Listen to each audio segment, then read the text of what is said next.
আসসালামু আলাইকুম। আমি আজকে দেখাবো কিভাবে খাসির মাংস রান্না করতে হয়। তার জন্য আমি প্রথমে নিয়েছি খাসির মাংস। এটাকে আমি ভালো করে ধুয়ে নিয়েছি। এখন কিভাবে রান্না করতে হয় সেটা তোমাদের দেখাবো। বড় বড় পিস করে কেটে নিয়েছি। পরিমাণ মতো তেল দিয়ে দেব।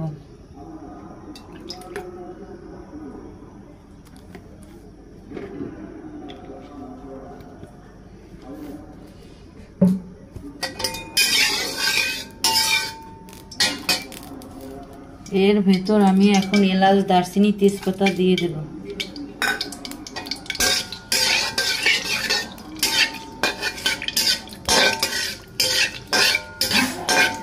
এটাকে ভালো করে ভেজে নিতে হবে, খুব সুন্দর একটা ফ্লেভার বের হবে।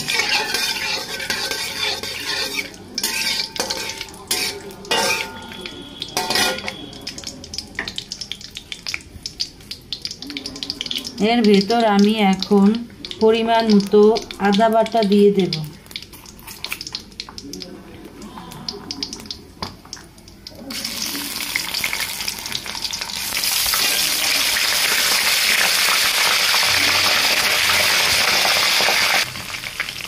এর ভেতর এখন আমি জিরে বাটা, রসুন বাটা দিয়ে দেব পরিমাণ মতো।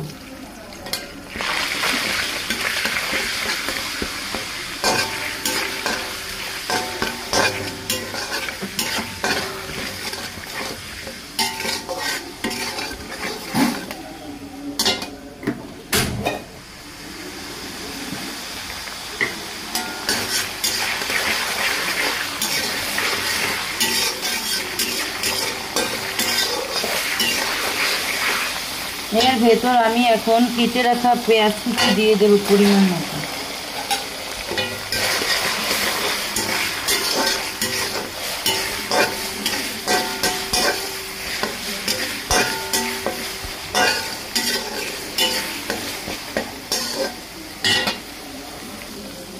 এর ভেতর আমি এখন পরিমাণ মতো পানি দিয়ে দেব মশলা কষানোর জন্য।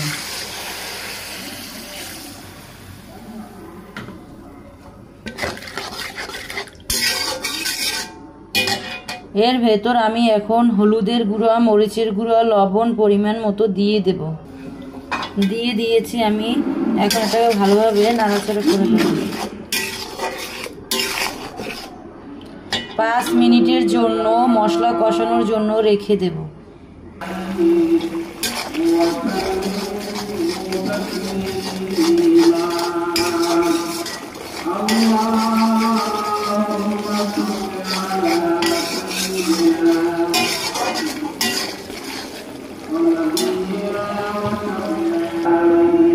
বড় বড় পিস করে কেটে নিয়েছি। তোমরাও বাসায় এভাবে বড় বড় পিস করে কেটে রান্না করে খাবে। এটা খেতে খুবই সুস্বাদু হয়ে থাকে।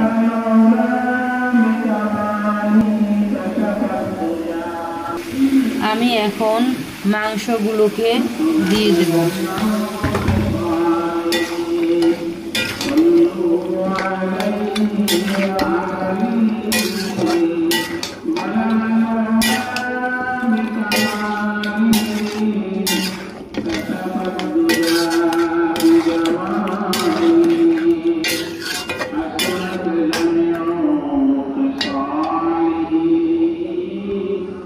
পাঁচ মিনিটের জন্য ঢাকনা দিয়ে ঢেকে রাখবো মাংসগুলোকে কষানোর জন্য।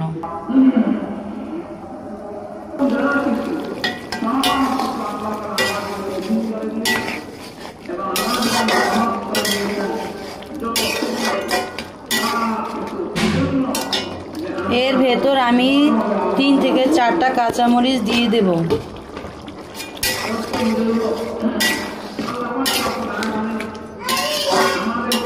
মাংস কষানোর ভিতর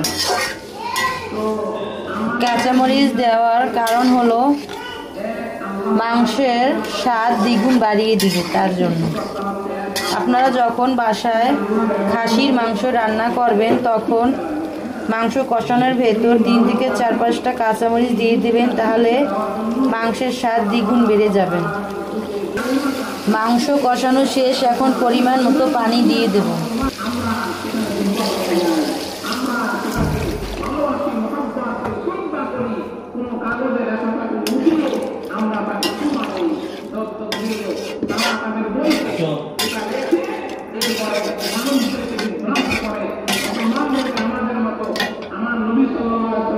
এখন 10 মিনিটের জন্য ঢাকনা দিয়ে ঢেকে রাখবো সিদ্ধ হওয়ার জন্য। পরিমাণ মতো টালা জিরা দিয়ে দেব।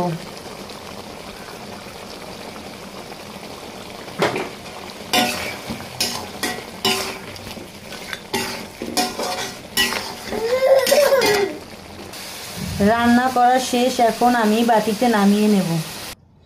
দেখেন খাসির মাংস রান্না করা শেষ। আপনারাও বাসায় এভাবে রান্না করে খাবেন।